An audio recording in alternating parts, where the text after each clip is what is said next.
Hello guys, this is your friend Dark Fox 2.0 and we are back with a new fanfic. Which is what if Naruto forged the ultimate Uchiha harem with Mikoto, Tayuya, and Kurenai, part 1. And if you enjoy this fanfic then please press the like button and subscribe to my channel for more fanfic like this. And now let's start the fanfic. Amaterasu. The last of the training dummies becomes engulfed in a shroud of black flames. The caster exhales, his eternal Mangekyo Sharingan reverting to his normal black eye color. Well done, Naruto. You would make your great-grandfather proud.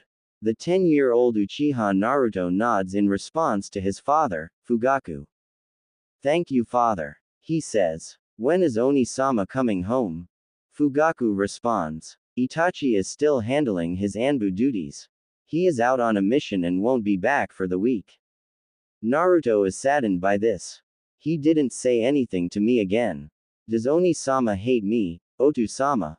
Fugaku frowns at Naruto's question. While he isn't the kindest or most sheltering of parents, he still cares for his sons. No, Naruto. I don't think your brother would ever hate you.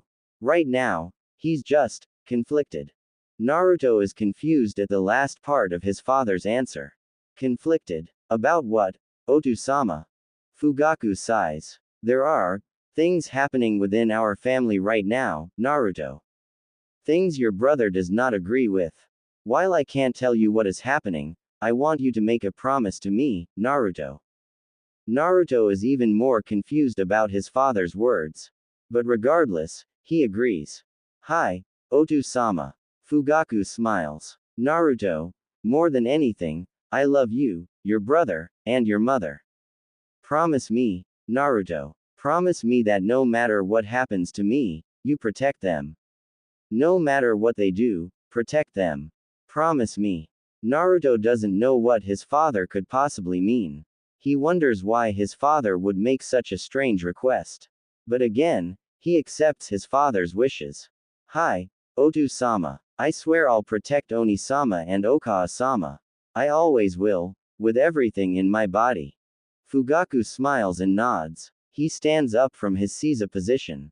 Wait here, Naruto. Naruto nods as his father disappears back into the main house. A moment later, he returns carrying a scroll. Walking over to Naruto, he hands it to him. This scroll contains our most powerful and treasured jutsu, Naruto.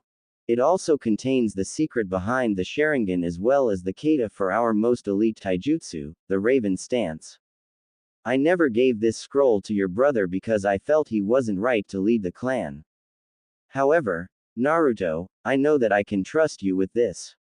My son, you are only 10 years old yet you have shown that you will carry our clan into a new era, one where the Uchiha name is respected and honored once more. I entrust this scroll to you. Master its contents and protect our family. Do not give in to hatred and always remain kind. I love you, son. Fugaku ruffles Naruto's hair and smiles. He then turns and goes back into the house, leaving Naruto to read and learn from the scroll. Opening the scroll, Naruto sits and reads the history behind the Sharingan, specifically his. The article describes the history of the Uchiha clan dating back to Indra Otsutsuki, eldest son of Hagoromo Otsutsuki. Indra was the progenitor of the Uchiha clan and only his direct descendants can inherit the truest power of the Sharingan. He learns the reason why he gained the power of the eternal Mangekyo Sharingan is because he is a direct descendant of Indra through his mother. For Indra's descendants, the eternal Mangekyo can be awakened through training. The only other way to awaken the Mangekyo Sharingan is by extreme emotional trauma, and using the lesser version of the Mangekyo will lead to blindness. By taking the eyes of another Uchiha who has awakened the Mangekyo, however, you can gain the eternal Mangekyo Sharingan. This practice, though, is extremely taboo to the clan. Naruto accepts the revelations rather easily and creates a group of shadow clones. He begins practicing the Raven Kata along with the powerful fire and lightning jutsus on the scroll. Later that day, Naruto goes to check on his mother and spend time with her. He finds his mother, Mikoto, in one of the sitting rooms, drinking tea. She speaks to him. Ah, Naruto-kun. I see your father has given you the inheritance scroll. Naruto takes a seat across from his mother. He has, mother. And, I honestly wasn't too surprised. He chuckles while scratching the back of his head sheepishly. Naruto is very close to his mother and is much more comfortable and less reserved around her. Obviously, he's close to his father too, but he knows to be much more formal around him. I was honestly more intrigued to learn the techniques within the scroll. The history was surprising, but it's not like a bad thing or something I can change. Mikoto chuckles. Unlike most Uchiha, Naruto is very kind and warm. He and Shisui are the more outgoing and relatable Uchiha family members. Naruto's mother prefers his attitude over his brother's cold and distant demeanor. Mikoto smiles warmly at Naruto. Naruto-kun, I have something else to give you too. Naruto is surprised at his mother. She gets to her feet and walks over to the closet behind her, pulling out a long case. Opening it, she reveals a large kama, a scythe. This kama belonged to my grandfather. She looks at Naruto. Madara. Naruto's eyes widen. He was a complicated man. Despite that, he was one of the most powerful shinobi in history. This kama was one of his weapons. I want you to have it. Master it, wield it, protect your loved ones with it, Naruto-kun. I believe that you will surpass my grandfather one day, Naruto-kun. I believe in you. She pulls him into a warm hug which he reciprocates. Hi, I will, Okawa-sama. Naruto says, a tear rolling down his cheek. I love you, Sochi. I love you too, Okawa-sama.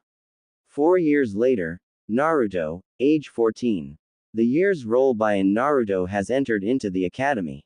Opting to go the full term and attend normally instead of graduating earlier, gaining rank quickly like his brother, Naruto is still easily the top rank in the class. According to most shinobi, Naruto is easily on par with his older brother, some say stronger. Naruto has mastered the jutsu from the inheritance scroll, mastered the Raven Kata, and mastered the use of his kama, which is currently strapped to his back. His appearance has changed as well. Naruto now stands at 5 feet 8 inches, his spiky black hair now reaches down almost to his mid-back. He wears a form-fitting long-sleeve black shirt, black Anbu-style pants with tactical boots, and a charcoal gray jacket unzipped with black fingerless gloves. Currently, Naruto is walking home from having dinner with some of his classmates. Upon reaching the Uchiha district, Naruto is mortified at what he finds. Bodies of his clan members litter the streets of his family's district. The stench of blood is heavy in the air. He panics, turning to try to find help.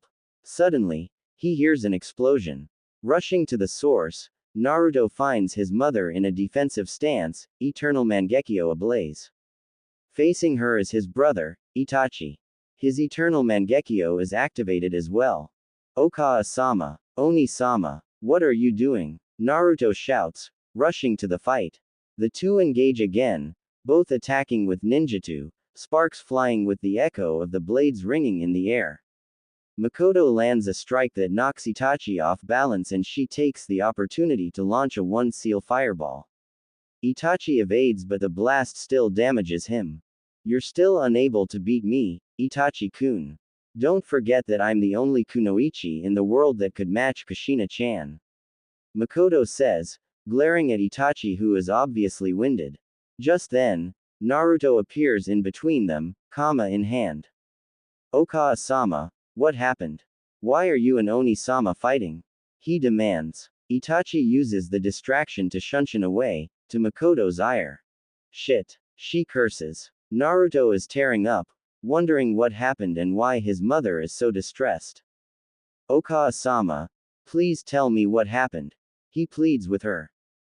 Turning, Mikoto looks at Naruto before pulling him into a hug. Sochi, she begins. I need you to keep calm. Your brother. I caught him doing something terrible. Naruto begins crying, praying that what he fears isn't true. Sochi, your brother betrayed us. No, no, no, no, no. Naruto repeats over and over again. I'm sorry, Sochi. I couldn't stop him before he killed Fugaku-kun. I'm so sorry, Naruto-kun. Mikoto, coming down from her adrenaline high, begins crying as well. While she was able to stop Itachi from killing all the clan members, he managed to kill the elders and Fugaku along with many other clan members. There are now only between 20 to 30 members left. Why? Ka-san. Why? Why would Oni-sama do this? Naruto shouts. I don't know, Sochi. I don't know, but we will find out. I need you to stay strong though. Okay. Don't do anything stupid. I need you to be strong. You're all I have left, Naruto-kun. Naruto nods. As he calms down, the Hokage and his Anbu arrive to find out what happened. After taking both Mikoto's and Naruto's statements, the Hokage takes them to a hotel for the night while they investigate the scene. To their surprise, they were informed that Naruto's cousin, Satsuki, actually survived. Satsuki is the daughter of a distant relative of Naruto's and one of his closest childhood friends and one of his classmates at the academy. In their room, Naruto decides to try to find out what Mikoto knows. Okawa-sama, does this have anything to do with why Itachi started acting strange and distancing himself from us in the past few years? Mikoto is surprised by Naruto's question. Sighing, she decides to tell Naruto the truth. She begins by explaining his father's predicament with the Uchiha elders, how they wanted to overthrow the Hokage and take control of Konoha. She stated that by doing so would no doubt throw Konoha into a civil war, thereby weakening the village which other villages would take advantage of and likely invade. She told Naruto that Fugaku was against the idea and wanted no part in a coup, whereas the elders were going to go ahead with the plan with or without Fugaku, threatening him if he tried to stop them. The whole ordeal threw the Uchiha clan in turmoil, and when Itachi found out about the elders' plan to take over Konoha, he went to the Hokage with it. That was all Mikoto knew, and she figured that he was given the mission to slaughter the family by the elders. Naruto was furious that the Hokage ordered Itachi to do so. Naruto, in a fit of rage, threatened to go kill the Hokage himself. No, Naruto, listen, it's likely that Itachi volunteered to be the one to do it himself. You know Minato-kun would never order Itachi-kun to harm us. I'm willing to suspect that damned elder council pressured him into it. Naruto stopped in his tracks and turned to look at his mother. What? Why, Ka-san? Why would Itachi volunteer to kill his whole family? Mikoto looks down. Knowing Itachi, he likely felt some sort of responsibility to do so. Maybe he felt that by doing so he could redeem himself and the Uchihas. Mikoto explains. She knows that deep down, beneath that cold exterior, her son is a good person. He'd never do something like this without a good reason. Naruto, on the other hand, decides to ponder the situation. He then recalls the words his father said to him. He steels himself and tells his mother, Okawa-sama, I'm going to save Itachi. Mikoto is confused by Naruto's words. What do you mean, Sochi? She asks. Itachi-Nisan probably blames himself and feels guilty somehow. I know he's a missing nin now, but I want to bring him back and save him. It's what father would want me to do. Mikoto bursts into tears and pulls Naruto into a loving hug once more. The two embrace one another to comfort each other. Just then, they hear a knock on the door. Naruto gets up and walks to the door and opens it, revealing Satsuki. Satsuki-chan, I'm happy you're okay. What brings you here though? Naruto asks. Satsuki wears her hair in a short, spiky ponytail with two long bangs framing her face and shorter bangs covering her forehead. She is only about 3 inches shorter than Naruto, who himself admits that she is quite beautiful. She has an athletic frame that sacrifices no femininity. Naruto also notes that she is developing well. She fidgets a bit before answering. Can I stay with you and Oba-chan tonight? I don't want to be alone. Naruto and Mikoto are surprised by the girl's answer. Mikoto smiles and answers. Of course, sweetie. Come on in and make yourself comfortable. Satsuki nods and walks in. The three talk well into the night before Satsuki decides to reveal something to Mikoto and Naruto. Oba-chan, Naruto-kun, something happened to me tonight. Mikoto and Naruto both suspect they know what she means. I think I awakened my Mangekyo. Mikoto nods. Okay, Satsuki-chan. Try activating it again. Satsuki nods and channels chakra into her eyes, activating her fully matured Sharingan. She channels even more chakra into her eyes and they begin spinning, slowly morphing to reveal her Mangekyo. Mikoto is happy for Satsuki but understands the price it took to awaken the eyes. I honestly don't know whether to congratulate you or give you my condolences, Satsuki-chan. I can only imagine what you suffered through to awaken those eyes. Mikoto notices the tears falling from Satsuki's Mangekyo. She decides to try to help her as much as possible and knows the exact way how. Deciding to turn in for the night, the three prepare for bed. But Satsuki decides to ask a surprising question. Can I sleep with Naruto tonight? The question catches Naruto and Mikoto off guard. Mikoto giggles and approves, much to Naruto's dismay.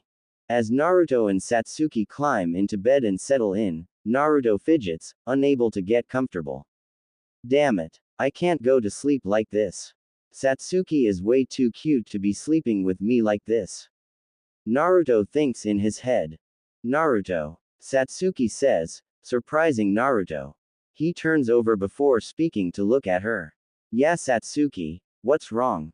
Catching him off guard again, Satsuki buries her face into Naruto's chest and cries. Naruto is shocked but understands that she probably kept a lot of sadness held in.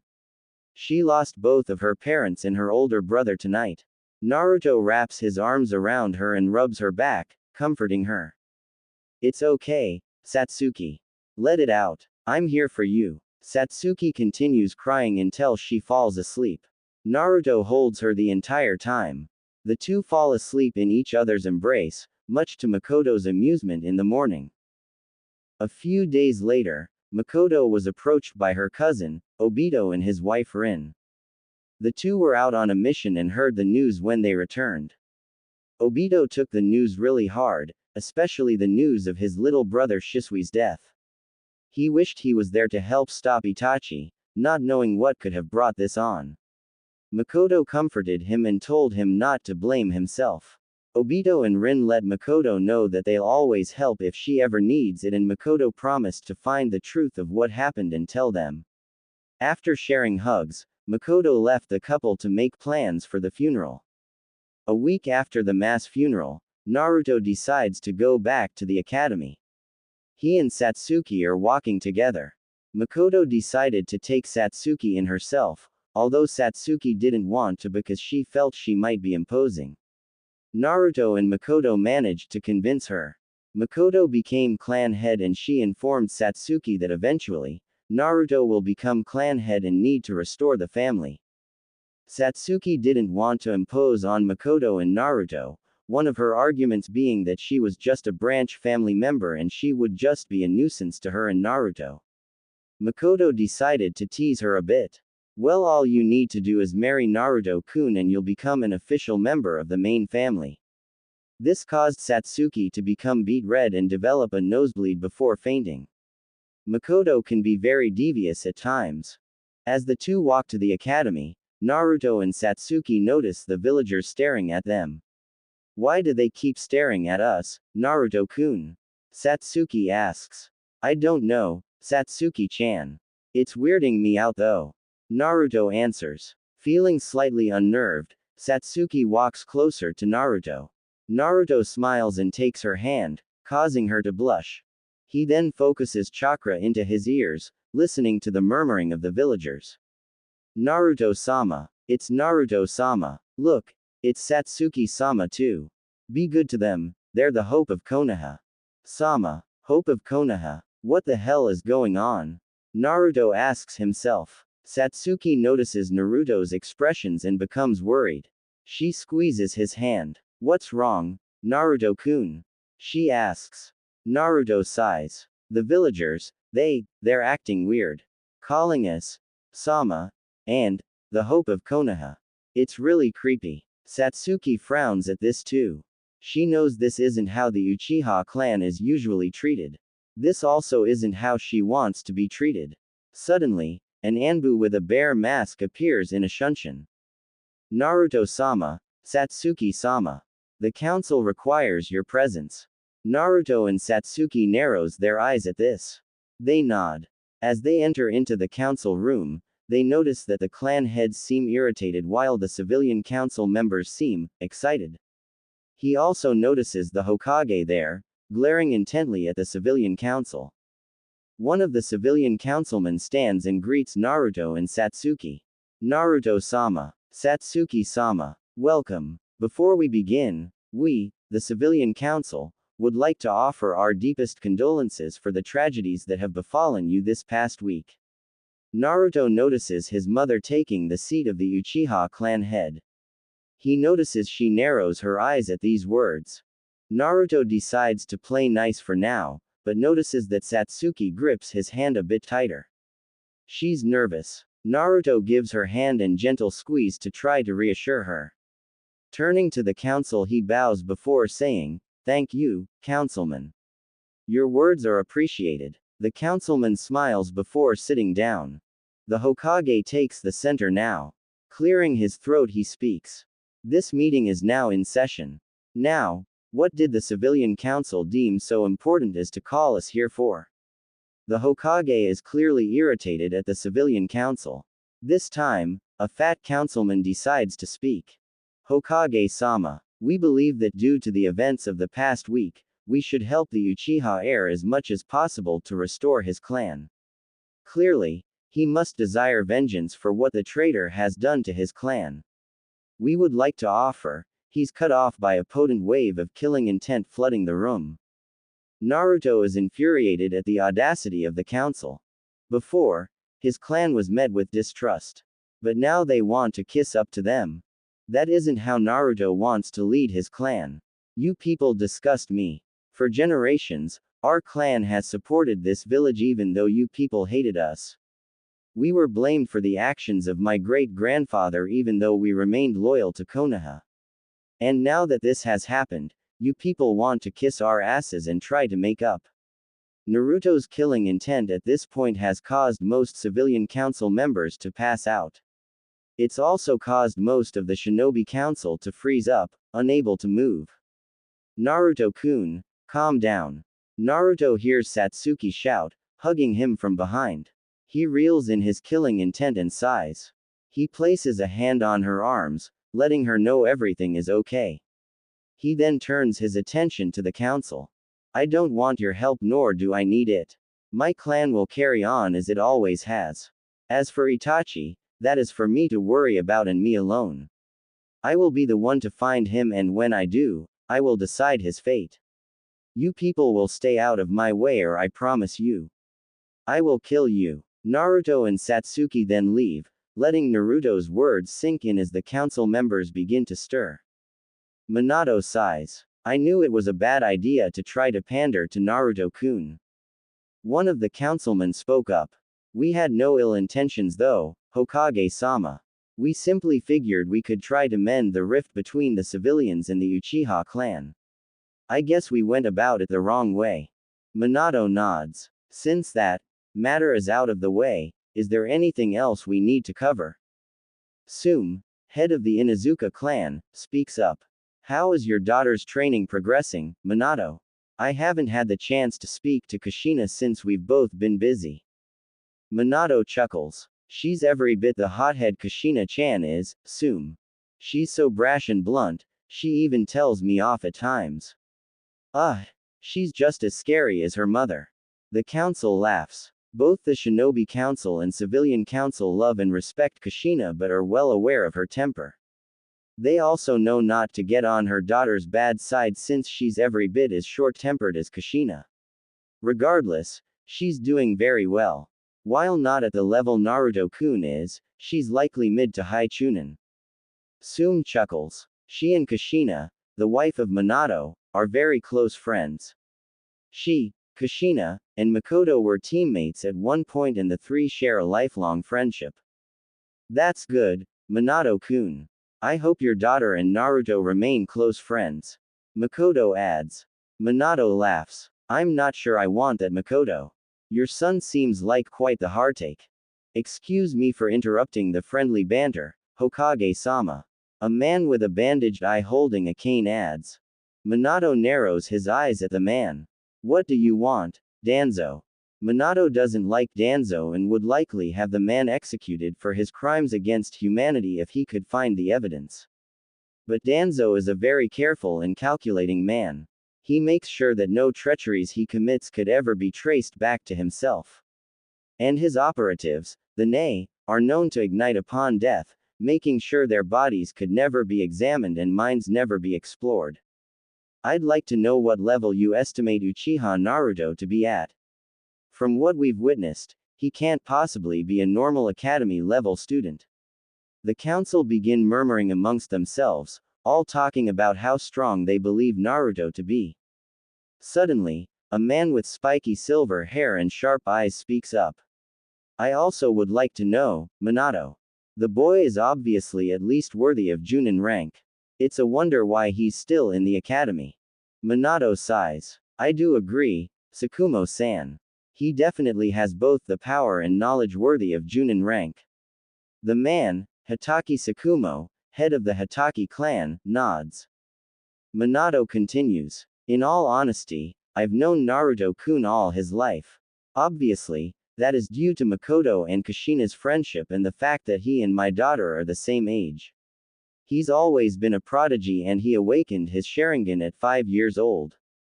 According to Mikoto and Fugaku, his Sharingan fully developed at age 6 and he awakened his Mangekyo at age 8.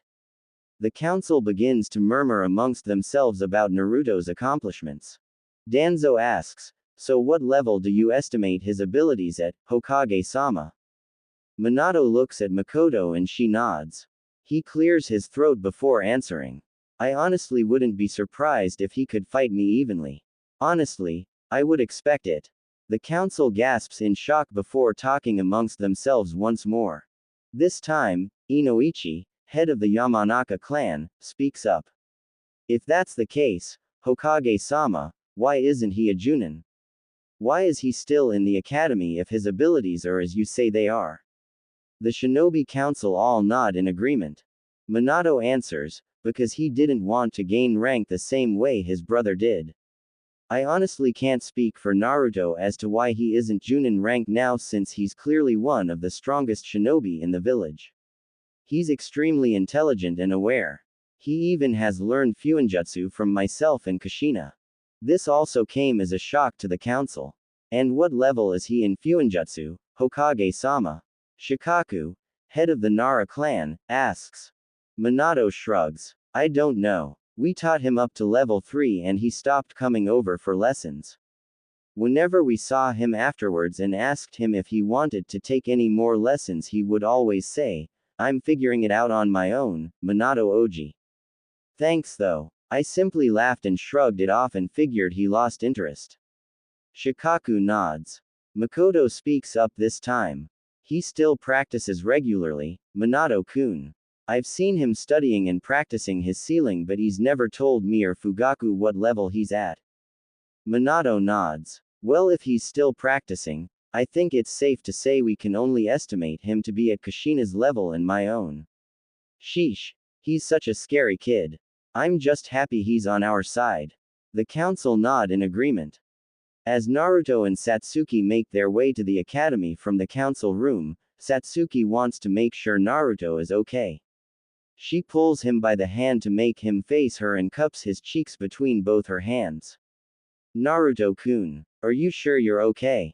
She asks, the concern evident in her voice and her eyes. Naruto looks at her in worry but he smiles before answering. I'm fine, Satsuki-chan. Thank you for stopping me before I did something stupid back there. Satsuki smiles back at Naruto. That's what I'm here for, Naruto-kun. I would never let you do something you'll regret. The two Uchihas share a warm hug before heading to the academy. Once they enter their classroom, Naruto is swarmed by his two fangirls, Yamanaka Ino and Haruno Sakura. Naruto-kun. They both shout. Naruto-kun, I was so worried about you I wanted to rush over immediately when I heard the news. Ino says. I was worried about you even more, Naruto-kun. I don't know what I'd do if something happened to you. Sakura adds. Shut up. Forehead. I was worried more. Ino shouts at Sakura. You shut up, Ino pig. I was the one who was worried most. Sakura retorts. Forehead. Pig. Billboard brow. Tramp. Shut the up, you two whores before I come down there and rip your vocal cords out through your assholes. The two fangirls pale before turning around slowly. Their eyes land upon a cranky redheaded girl who looks like she just woke up from a nap. She yawns in and rubs her eyes before noticing that Naruto and Satsuki had just arrived in the classroom. Oh, hey Naruto. Didn't realize you had come in. At least until the two Lotuses announced it to the whole village, she says. Naruto smiles at her. Hey, Tayuya, I'm happy to see you again. Tayuya rests her chin on her palm and smirks at Naruto. Ya miss me, sweet cheeks. She teases. He chuckles. Of course I did, cherry head. Wouldn't know what I'd do without you.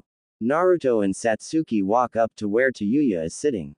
Naruto takes the seat next to her and Satsuki takes the seat to his right. Tayuya turns and looks at him. How ya holding up? I'm good, Tayuya. Besides, you saw me at the funeral. Naruto answers. Tayuya scoffs. I know I did, dummy. Doesn't mean I can't still worry about you. How about you, Satsuki? You doing okay? Satsuki smiles politely. I'm doing good, Tayuya-chan. Thanks for asking about me. But I assure you, there's no need to worry about me or Naruto-kun. We can take care of ourselves. Tayuya chuckles. Oh, I'm sure you can, princess. The two lock eyes with one another. Naruto feels an odd tension in the air and somehow feels a chill down his spine. The rest of the class sweat drop at the interaction between Tayuya and Satsuki. Deciding to break the tense atmosphere between the two, Naruto speaks up. By the way, Tayuya, we saw your dad this morning. Tayuya scoffs. Oh yeah, what did he want? Just council stuff. Civilian council wanted to kiss our asses all of a sudden. Naruto says. Satsuki notices Tayuya's reaction to mentioning her dad. She decides to ask, do you and your dad not get along, Tayuya-chan? Tayuya shakes her head. That's not it, Satsuki. I love my parents but they can be so overprotective. They're the best parents in the world but you know how it is. Sometimes they can be annoying. Satsuki laughs and Naruto smiles at Tayuya. Tayuya though looks at Satsuki hesitantly before adding, and, I'm really sorry about your parents, Satsuki and your dad, Naruto. I honestly don't know what I'd do without my mom or dad so I can only imagine what you two are going through. Satsuki and Naruto are saddened by Tayuya's words. Naruto decides to speak up. We'll be fine Tayuya. Thank you for worrying about us. Tayuya feels that she might have said too much but smiles at Naruto. She does something that catches everyone off guard. Smirking, Tayuya leans up and kisses Naruto's cheek, stunning Satsuki and leaving Naruto speechless. You're welcome, sweet cheeks. You know I'm always here for you if you ever need anything. She ends with a wink and before either can say anything, Iruka, the class, Chunin instructor, walks in and the lesson begins. Time skip 2 years, Naruto age 16. Naruto, Satsuki, and Tayuya easily pass the Genin exam, Naruto being Rookie of the Year and Tayuya being Kunoichi of the Year, just barely scoring higher than Satsuki, much to her dismay. The Genin test was a simple written exam, a taijutsu contest against a Chunin proctor whom the three each effortlessly defeated, an accuracy test that the three each scored perfectly on, and a jutsu test that covered kawarimi, henge, and bunshin along with 3 other jutsu mastery of choice. Naruto's 3 jutsu choices were Kaden, Dragon Fire, Raiden, Lightning Blast, and his Amaterasu.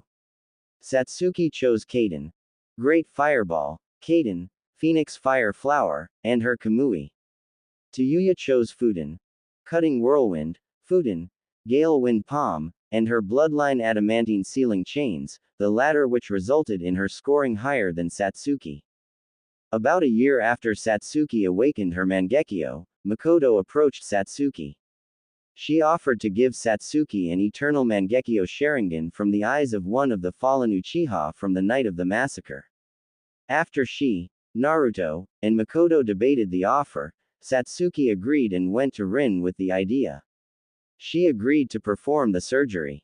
After gaining the eternal Mangekyo Sharingan, Satsuki's power skyrocketed, now being able to use the power of the Mangekyo with no drawbacks whatsoever. With Naruto and Mikoto's guidance, she was able to master the Tsukuyomi, Amaterasu, Kamui, and her Susanoo. Naruto had been thinking that his and his friends' power levels might bring up some issues when it came to team placements. After weighing the possibilities, he decided to bring the issue to the Hokage since he decides the team placements. Upon reaching the Hokage Tower, Naruto walks in and speaks with the secretary. "Hello," he says to get her attention.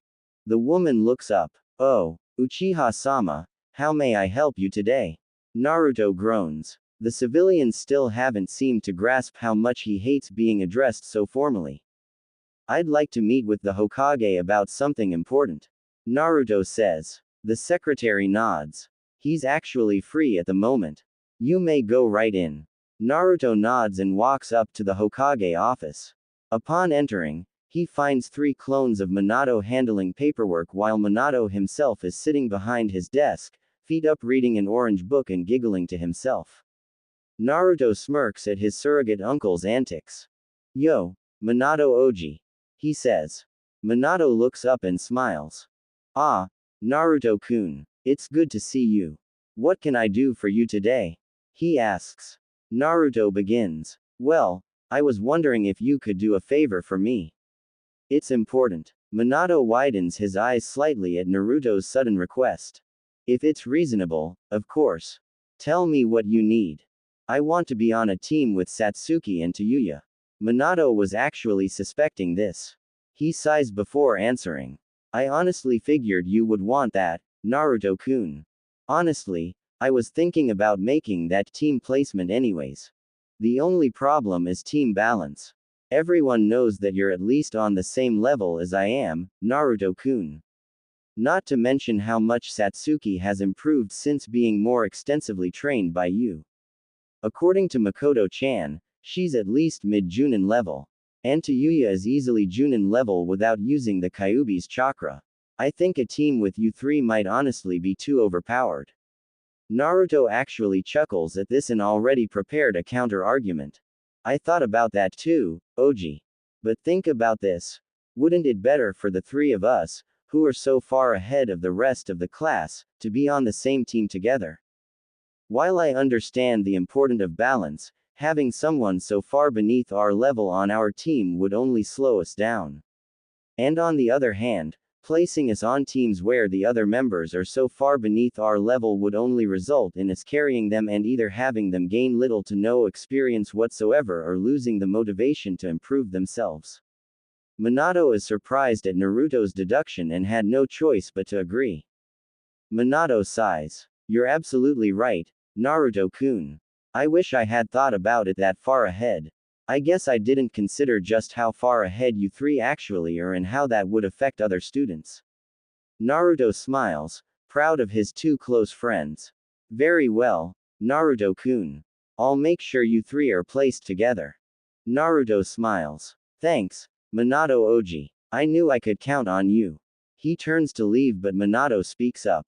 "Wait a minute, Naruto." Naruto stops and turns around, surprised at the sharpness of Minato's tone. "I'm trusting you with my little girl. But if I find out you hurt her or break her heart, I promise you. Not even Mikoto-chan will be able to save you from me." Naruto shudders at the crazed look in Minato's eyes.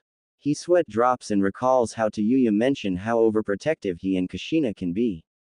No problem, Minato Oji. I promise that I would never hurt Tayuya-chan. She's just as important to me as Satsuki-chan is. You have my word." Minato nods at Naruto, who turns to leave again. As Naruto closes the door behind him, he pops his head back in again and says, "Though, should I start calling you, Otu-san, now? 'Cause, I promise I'll take care of her and all." He shuts the door quickly as one of Minato's Hiroshige kunai fly towards his head. "Damn brat, I swear if you defile my little girl, I'll kill you." As you all have probably guessed, I've gathered you all here to discuss the team placements for this year's crop of genin. Minato addresses the room. He has gathered all the available Junin to discuss the team placements for this year. Obvious to everyone present, they were anticipating what Team Naruto, Satsuki, and Tayuya will be placed on. So, in order, Team 1. Team 7 will be Uchiha Naruto, Uchiha Satsuki, and Namikaze Tayuya. The entire room of Junin collectively gasp and all protest. Hokage-sama, that's way too unfair. Those three together are way too overpowered. That's too unbalanced for the rest of the genin teams. Silence. Minato demands, unleashing his killing intent and silencing the room. The gathering of Junin are reminded why he is feared throughout the elemental nations as the most powerful Kage in the lands, as just a wave of his killing intent is enough to freeze them in their tracks. Tsukumo approaches and speaks up. "If I may, Minato. What made you choose to put the three strongest graduates on a team together? It's tradition to make sure each team is balanced in terms of power and specialization." Minato nods. "That's exactly the reason I placed them on a team together. Naruto-kun is the one who brought this to my attention. He himself can fight against me on equal footing, and Satsuki and Tayuya are easily Junin level. The three of them are so far ahead of their fellow genin it would be unfair to put them on a team that could not keep up with them. In his own words, it would likely result in that team being carried by them or losing the motivation to better themselves. By putting the three of them together, it is actually as balanced as a team could get for them." The Junin nod in understanding, agreeing that the three of them are freakishly powerful for their ages. Just then, a masked Junin with silver gravity-defying hair speaks up. "Sensei, who will their Junin instructor be?" Minato sighs. "I was actually about to get to that, Kakashi. Due to the skills that they exhibited, I'm making them the first ever full team composed of Tokubetsu genins. They won't have a Junin instructor and they will be able to take on high-ranking missions. In fact, I have the perfect mission picked out for them their first day out the academy." The Junin want to protest but know that it won't do any good.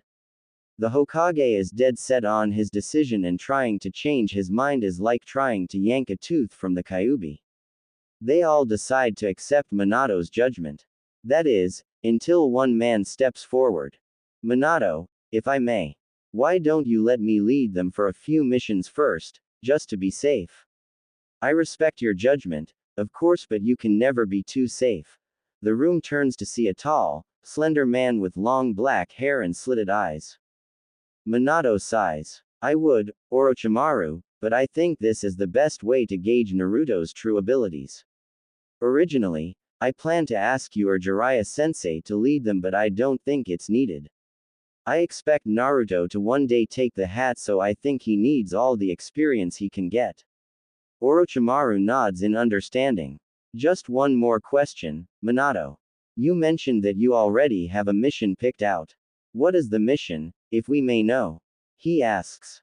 "A bandit camp extermination that also involves 3A rank missing nin and a few B rank." The Junin don't even know what to say anymore. It's like Minato has the utmost confidence in the three of them, or he wants to get rid of them. "Are you sure this is wise, Minato? An S-rank mission with this level of danger on their first outing?" Orochimaru asks, genuinely wondering why Minato would make such a gamble on three fresh genin, regardless of their level of power.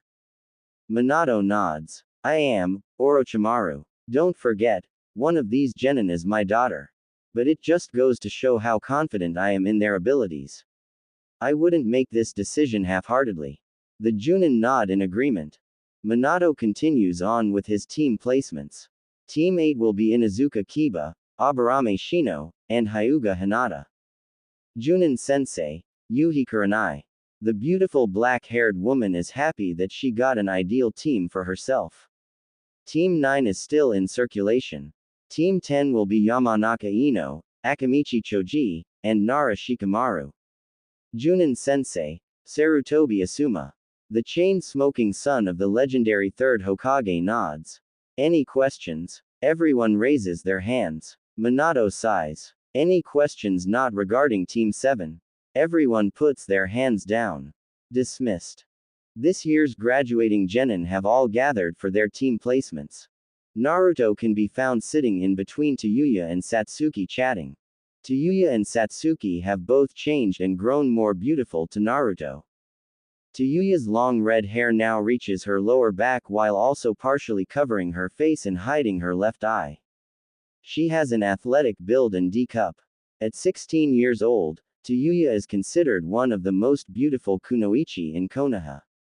She wears a light red sleeveless battle kimono with a black short sleeve form-fitting undershirt. She also wears black combat tights and black tactical sandals. She is also a kenjutsu master and wields her own sword, Benizakura, that was commissioned for her by her mother, Kushina, as a gift for mastering her style. She is considered to be the second Red Death, a name that you never call her to her face or risk losing your head. One thing that makes her even more beautiful to Naruto is that she wants to be known for her own accomplishments and not live in her parents' shadows. Similarly, her best friend rival Satsuki has also grown even more beautiful. Her once short spiky black hair has grown long, reaching down to her mid-back. She keeps it in a ponytail but still keeps short bangs that cover her forehead with two long bangs framing her face. She has an elegant, cool air about her and in Naruto's opinion, he could never tell you who he finds more beautiful, her or Tayuya. Satsuki sports a similar build to Tayuya, strong and athletic but not sacrificing in beauty and femininity. Both have long, slender legs with round hips and slim waists.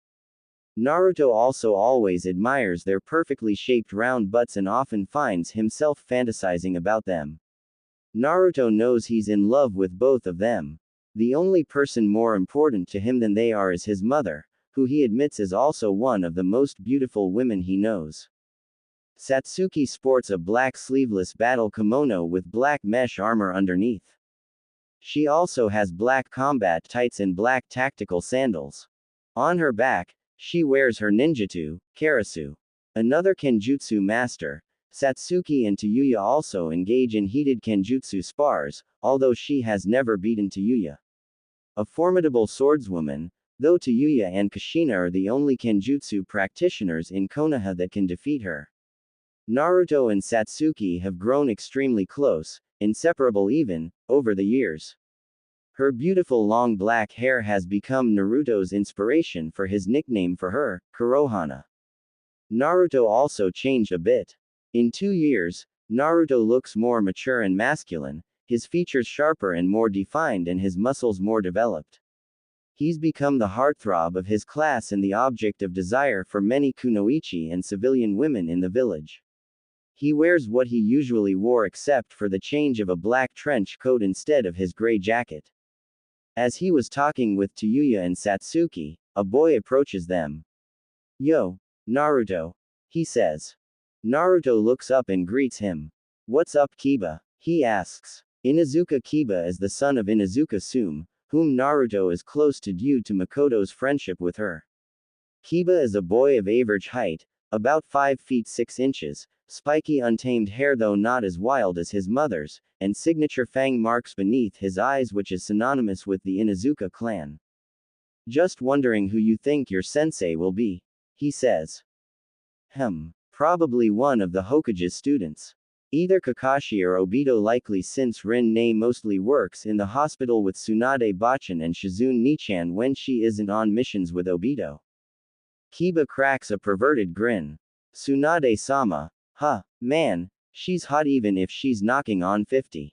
Naruto chuckles. "Be careful what you say, Kiba. Jiraiya might get beat up by Tsunade Bachan regularly but he'll kick you if he finds out you're having fantasies about his wife like that. Not to mention what Ba-chan might do." She might neuter you. Kiba visibly shivers. Damn it, Naruto. Why did you have to put that image in my head? Naruto, Satsuki, and Tayuya laugh. Serves you right, dog breath. It's what you get for looking at my godmother like that. Tayuya laughs. Kiba pouts before sitting down as the trio continued to tease him. As the group continued to socialize, Iruka opens the door to the classroom. Everyone quiets down, awaiting the team placements. Iruka clears his throat before speaking. First off, I'd like to congratulate you all for becoming genin. And there's something you all need to understand. The world of shinobi is nothing glamorous. It is full of death, pain, and suffering. You will see friends die and your death may also come swiftly. Shinobi like the Sandaime Hokage are rare as we almost never manage to reach old age. And even he died protecting the village, sealing the mighty Kyuubi no Yuko inside Tayuya. Prepare to make sacrifices, steel your hearts, and soldier on. You all are no longer children. The moment you put on your Hitai-8 was the moment you chose to walk the path of carnage. I am proud of you all, for I no longer see you as my students. From now on, we are comrades. May the will of fire guide you all. Iruka pauses for a moment to let his words sink in. He then holds up his clipboard and begins to read the team placements. Team 1. Team 7 will be Uchiha Naruto, Uchiha Satsuki, and Namikaze Tayuya. You will not have a Junin sensei but Naruto will be your team leader. The class is shocked and begins to chatter amongst themselves. Kiba speaks up. Sensei, I know Naruto, Satsuki, and Tayuya are strong but why are they given special privileges? That doesn't seem fair to the rest of us. Iruka sighs. I knew this would happen. The reason they are a special team is because the Hokage saw fit to give them each the rank of Tokubetsu Genin. The Genin are confused about what that means. What is that rank, sensei? Ino asks. Iruka answers. Tokubetsu Genin is a rank usually given during times of war to Genin who show promise. An example of a shinobi who was given the rank and is still living is the legendary war veteran Hatake Sakumo. The rank allows Genin fresh out of the academy to take on high-ranking missions usually reserved for Junin and Anbu. This is the first time a team comprised of all Tokubetsu Genin has ever been formed. It serves to show how much faith the Hokage has placed in you three. We expect great things from you all. Naruto, Satsuki, and Tayuya all nod. Iruka continues. Since the three of you do not have a Junin sensei, the Hokage wants you to report to him as soon as I am finished with team placements. Iruka continues with the team placements. Team 8 will be Inuzuka Kiba, Aburame Shino, and Hyuga Hinata. Junin sensei will be Yuhi Kurenai. Team 9 is still in circulation. Team 10 will be Yamanaka Ino, Akamichi Choji, and Nara Shikamaru. Junin sensei will be Sarutobi Asuma. Any questions? The entire class, minus Team 7, raises their hands. Iruka sighs. Any questions not regarding Team 7? The entire class puts their hands down. Good luck, Genin. I'm proud to have been your instructor. Iruka walks out of the classroom. After Iruka leaves, Naruto looks at Tayuya who nods and then to Satsuki who nods. The three shunshin out of the room and appear in front of Minato's desk, who waves off the impending attack from his Anbu guards. I was expecting you three. Let's skip the formalities and pleasantries. He grabs a scroll on his desk and tosses it to Naruto who opens it and reads it. Your first mission is near the border of Hai no Kuni and Takigakure. It's a bandit extermination mission. Naruto narrows his eyes. If it's an S-rank bandit extermination mission, that must mean some missing nin are involved. Minato nods. Correct. From what we've gathered, there are 3 A-rank missing nin and several B-rank missing nin. This is a high-risk mission. I recommend the use of stealth. You may leave when you are ready. But before you leave, Naruto, I have something else I want to say to you. The other two may leave. Tayuya and Satsuki look at Naruto. Let's meet at the gate in an hour. They nod and shunshin away to prepare for the mission. Minato and Naruto have a stare down before Minato decides to speak. I'm trusting you on this, Naruto. Don't let me down. Naruto nods. Minato sighs. Good luck, Naruto. You may go. Naruto shunsons to the Uchiha compound. Entering, he finds Mikoto sipping tea in one of the sitting rooms while Satsuki prepares, sealing things into the storage seal on her arm. He approaches Mikoto and sits across from her. Okawa-sama. Mikoto looks at Naruto. I hear your first mission is an S rank. Are you prepared? She asks. Naruto nods. Hi, Okawa-sama. Both Satsuki and I have already had our first kills. We both handled it well. Tayuya said her mother had already made sure she had her first kills as well. I will protect both of them with my life. Mikoto goes to hug Naruto, who hugs her back. I love you, Sochi. Just make sure you come back safe too. Naruto smiles. I love you too, Ka-chan. I promise we'll all come back safe. Naruto goes to prepare to leave and Team 7 meets at the agreed upon hour. Naruto looks at Tayuya and Satsuki. Ready to go? Of course, Naruto-kun. Satsuki answers. You know it, sweet cheeks. Let's get a move on. Tayuya responds. Naruto nods and Team 7 takes to the trees in the direction of Takigakure. It took Team 7 a total of 4 days to reach the location of the bandit camp. It was midday when they arrived, so they took the rest of the day to spy on the outlaws and found that the information gathered was accurate. They took note of where the normal bandits resided and where the missing nin are. As Minato said, there are a total of 3 A-rank missing nin, 2 from Kumogakure and 1 from Takigakure. There are also 4 B-rank missing nin, 2 from Sunagakure, 1 from Kumo and 1 from Konoha. There are between 50 and 70 normal bandits gathered throughout the camp. As the sun was setting, Naruto met with Satsuki and Tayuya. Okay, so I have a plan.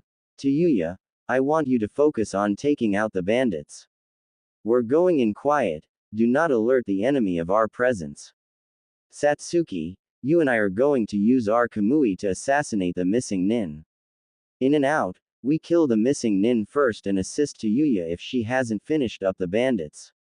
Questions. Tayuya and Satsuki shake their heads. Naruto then uses Anbu hand signs to communicate. Use hand signs from here on out. Again, we move silently. Move out. He signs. Naruto and Satsuki activate their Mangekyo and use Kamui to enter into their pocket dimensions.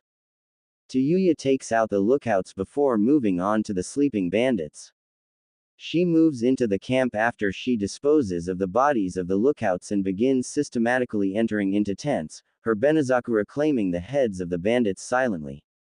Naruto appears inside of the tent of the A-rank missing nin from Kumo and wields his kama. He silently beheads them both, collects the heads, and silently casts Amaterasu to dispose of their bodies. He seals the heads inside a seal on his arm to collect the bounties for later.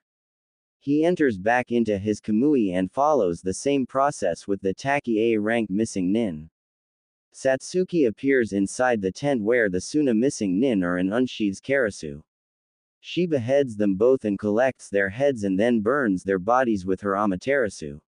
She does the same for the missing nin from Kumo and Konoha.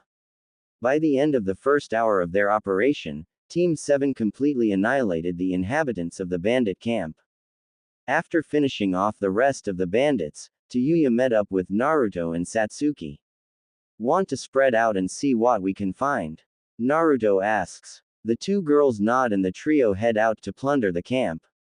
Satsuki finds the gang's stash of money and she sealed it all into a scroll to share with the team. Tayuya found a lot of scrolls and weapons spread out around the bandit settlement and she sealed them into a scroll to divide among the team. But Naruto didn't find anything he wanted to keep.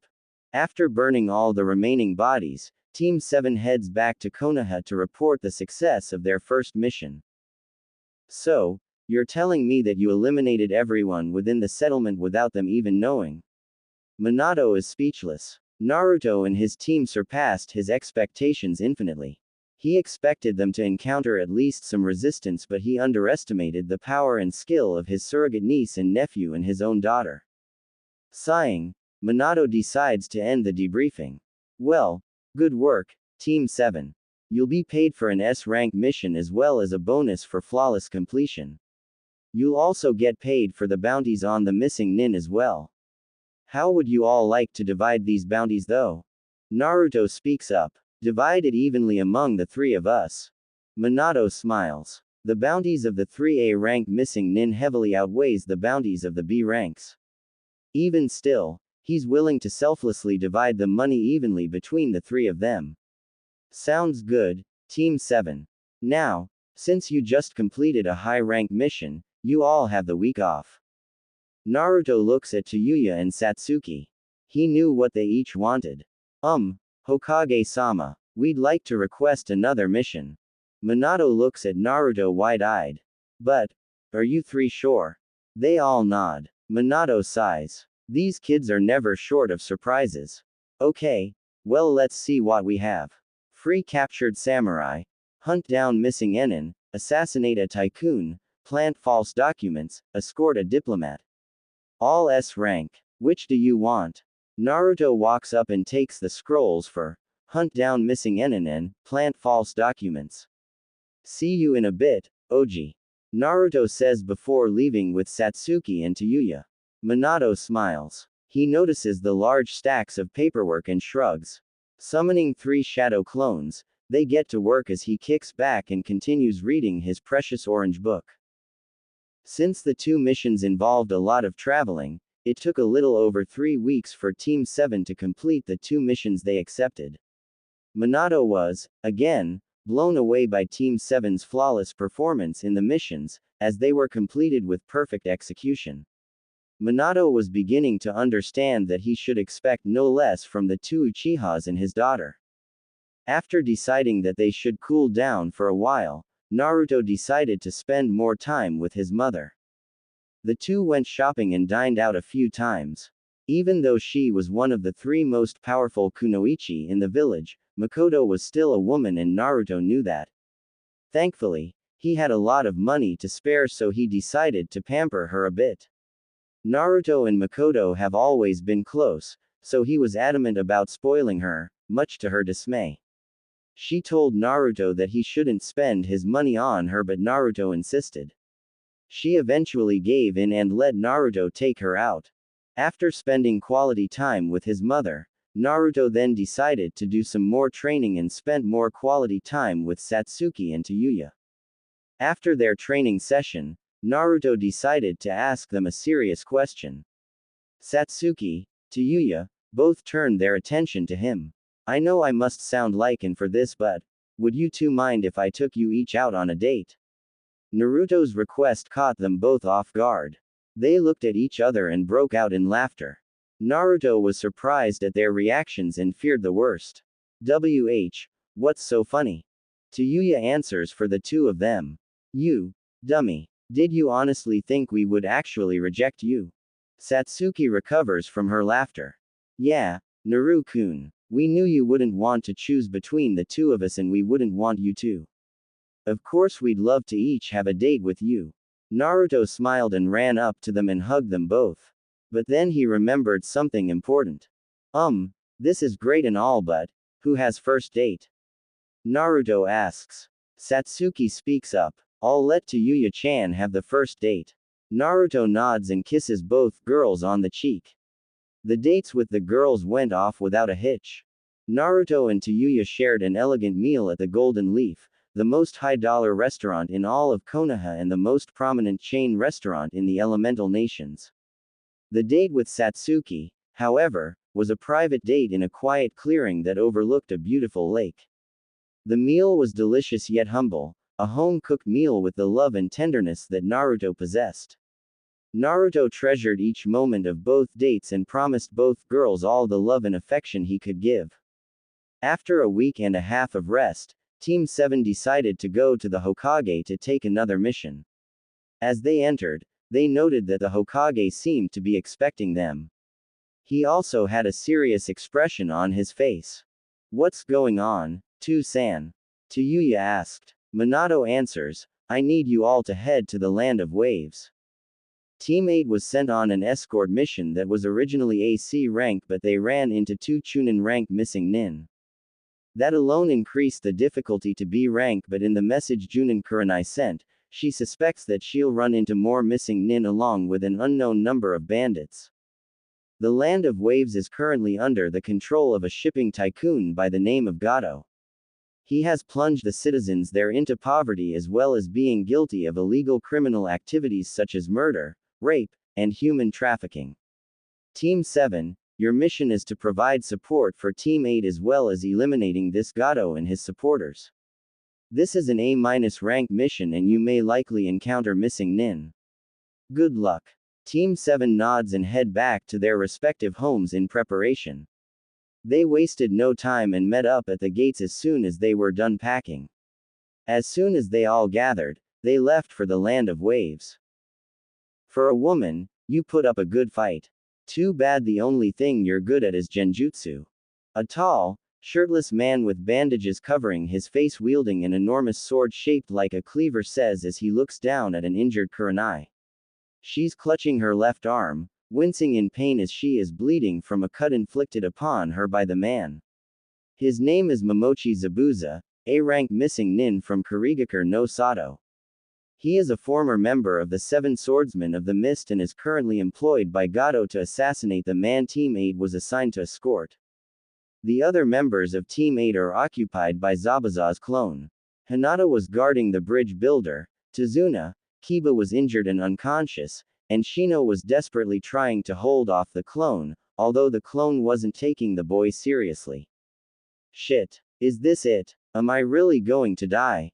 I failed them, I failed my team, I failed this country. I failed everyone. Kurenai's thoughts are flooded with doubt and hopelessness.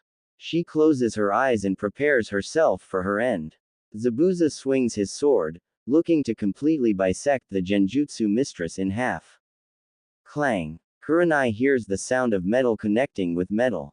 She opens her eyes, surprised that she isn't dead. She looks up and sees the space between her and Zabuza is distorted, and out of the void she sees an arm wielding a scythe blocking the sword that was meant to take her life. She hears a voice coming from the portal. Looks like we made it in time.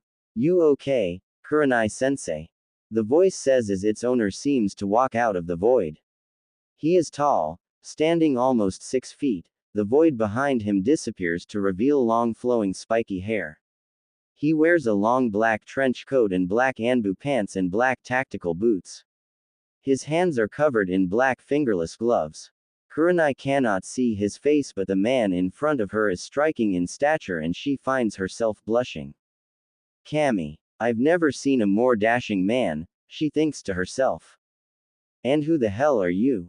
Zabuza growls out, angry that the boy stopped him from killing Kurenai. Uchiha Naruto. I'm here to kill you and that bastard Gato. He turns his head to look at Kurenai behind him.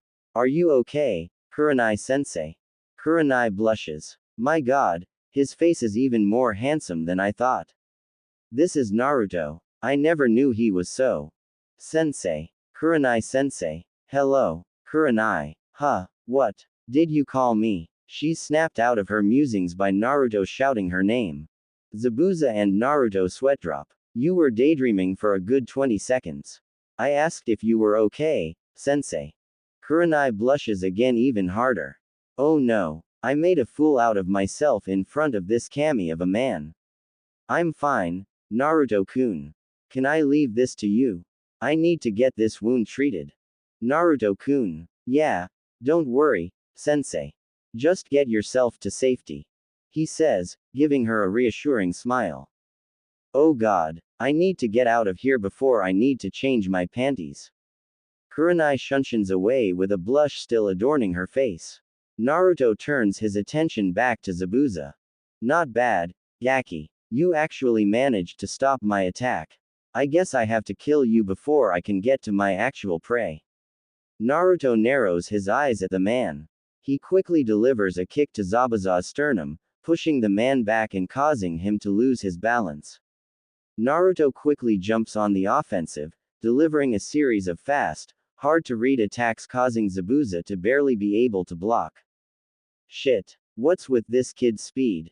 I can barely keep up with him. Zabuza thinks to himself. Zabuza tries to attack in between Naruto's swings but quickly finds himself being pushed back. Naruto jumps back and smirks. Zabuza is angry that Naruto appears to be toying with him. Arrogant brat. Don't you dare make light of me. He goes through a series of hand seals. Sweden. Kurigakure no Jutsu. Zabuza summons a cloud of mist to hide himself in. Naruto hears the man chuckling. What are you gonna do now, Gaki? I'm a master of the silent killing technique. Time to meet your end. Zabuza appears behind Naruto and swing his sword to cleave Naruto in half.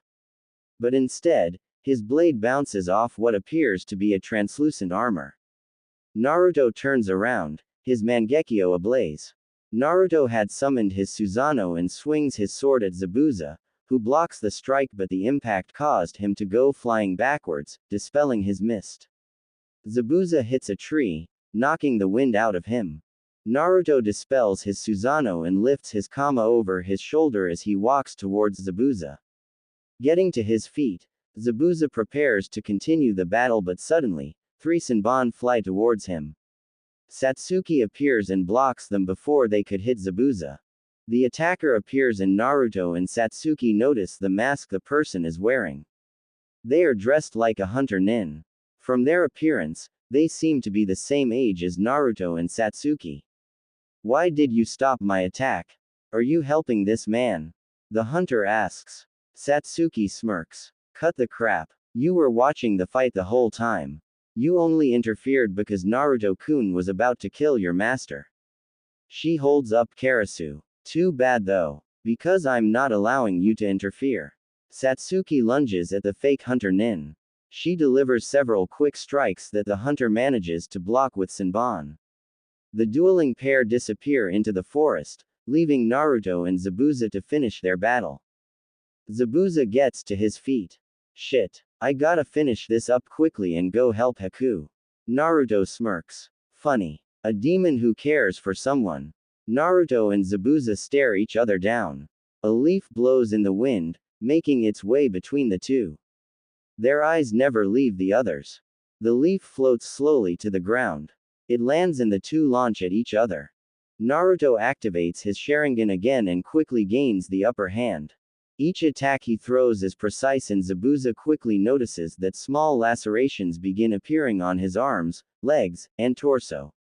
Naruto pushes Zabuza back, he stumbles slightly and Naruto delivers a kick to his abdominal region, launching him backwards. Zabuza struggles to get back to his feet, glaring at Naruto. He stumbles again, and notices how much blood he was losing. What the? I could have sworn I had the advantage. I blocked every one of his attacks, so how am I losing so much blood? As Zabuza manages to get to his feet, he tries to lift his Kubikiribocho but his arms are too weak. He looks back at Naruto, who simply is standing in place.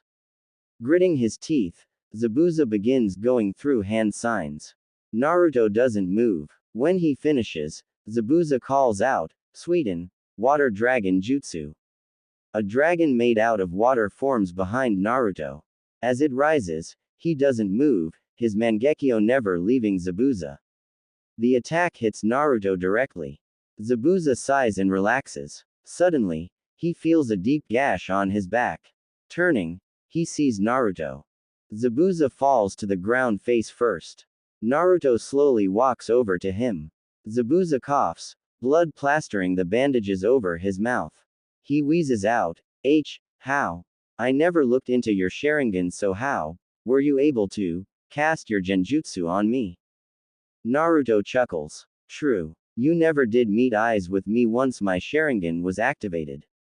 But you know, for certain masters of genjutsu, you never have to meet their eyes. Itachi is one of them. And I'm the other. Zabuza wheezes out a laugh. Right. The Kin Slayer. I take it, you're related to him.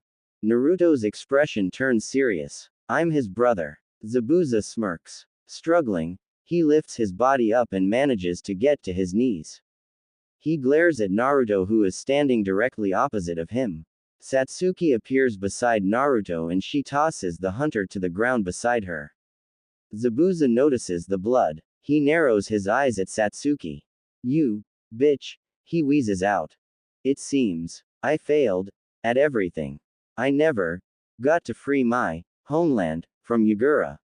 I failed to kill the old man. I even failed to protect Haku." Zabuza struggles to speak. He looks at Satsuki again. "Is she still alive?" Satsuki nods. He closes his eyes in relief. He then looks at Naruto.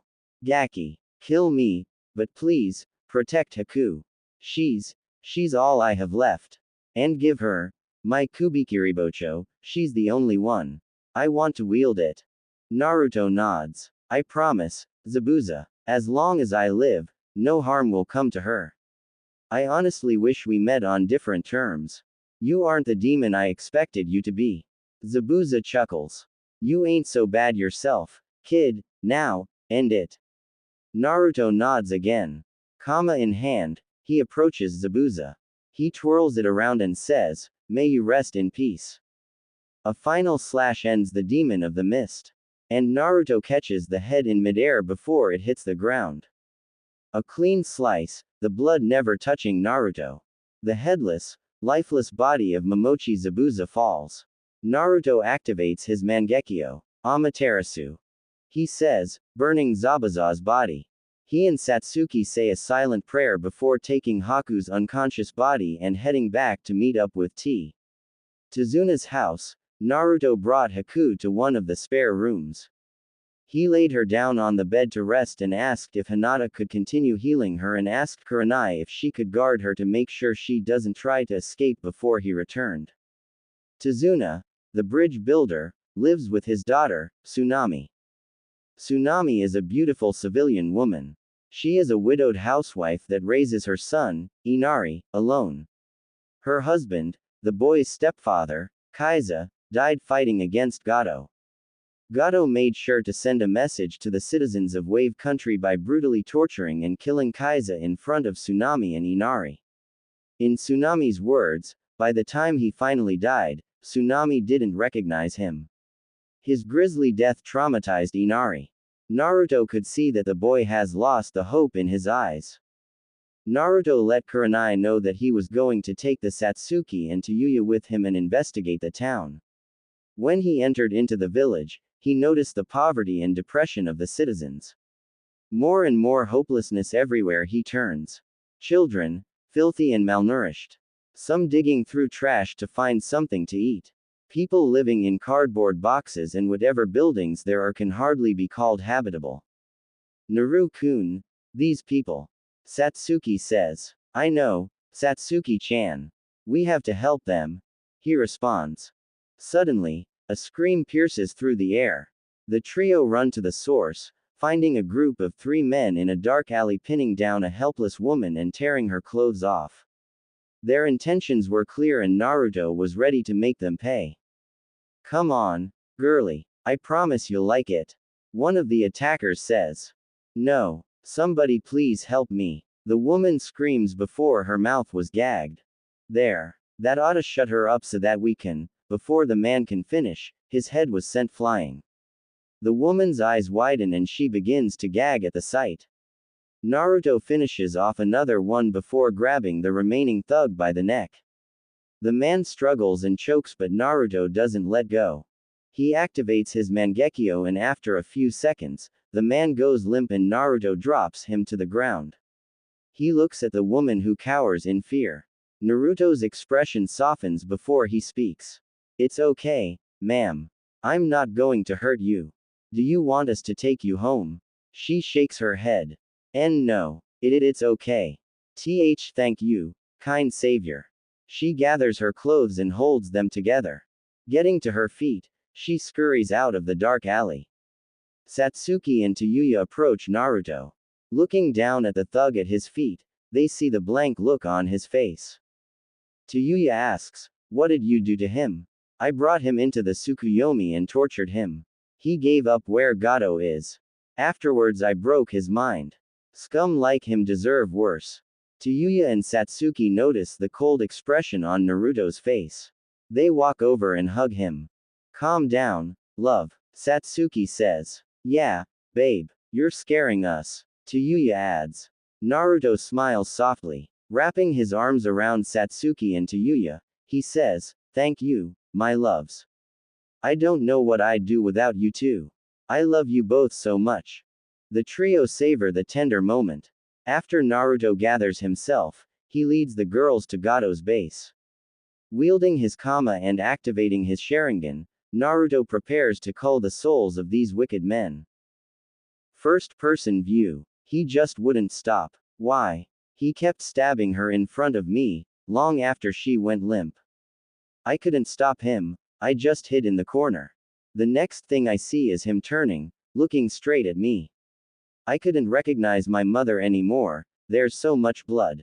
Everywhere. The kunai in his hand is caked in blood. He gets to his feet and starts walking towards me. I can't move. I'm too afraid. I keep telling my body to run but it just won't listen.